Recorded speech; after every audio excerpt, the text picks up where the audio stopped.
Corte Política mandou aqui.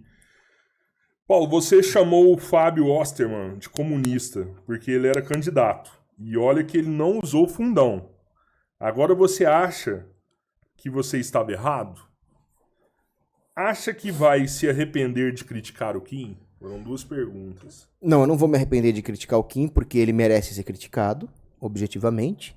E eu chamei o Fábio Osterman de comunista não porque ele era candidato. Eu chamei o Fábio Osterman de comunista porque ele é comunista. Ele era um candidato comunista.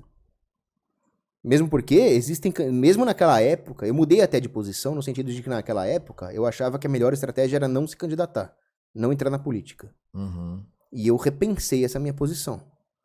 Só que a minha discussão com o Fábio Osterman não era uma discussão de se candidatar ou não se candidatar. A minha discussão com o Fábio Osterman era brutalismo versus gradualismo. Dentro do jargão libertário, brutalismo é uma doutrina libertária que diz que as regras éticas são sempre válidas, objetivas e imutáveis em qualquer situação.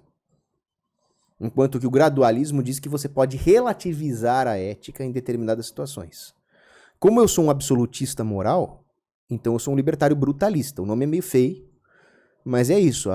O respeito à propriedade privada, o respeito à liberdade, é uma coisa que decorre da natureza humana e a natureza humana não muda. Ela tem a mesma dignidade dada por Deus em qualquer situação. Então não justifica, por exemplo, uma lei socialista só porque existe uma necessidade de uma transição, por exemplo. Não. Você não pode defender o socialismo como uma alternativa a um comunismo. O socialismo é errado sempre. Já o Fábio Osterman estava defendendo que você não precisa ser um libertário sempre, ou que as regras éticas podem variar de acordo com a sua estratégia política. Eu sou contra esse relativismo moral. Essa era a minha discussão. Por acaso, na época, eu também era contra se candidatar. E eu mudei de ideia durante a pandemia. Eu vi do que um governo de pessoas ruins é capaz.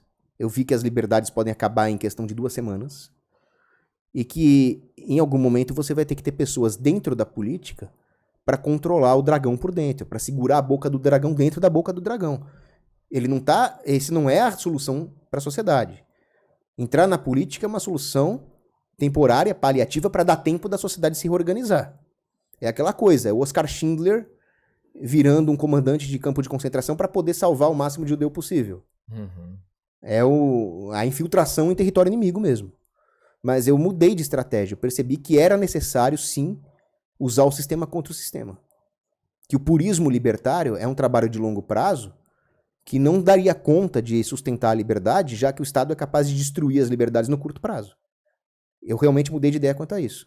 Agora, eu continuo sendo um absolutista moral, eu não sou um relativista moral como é o Osterman, e eu continuo achando que ele é um comunista.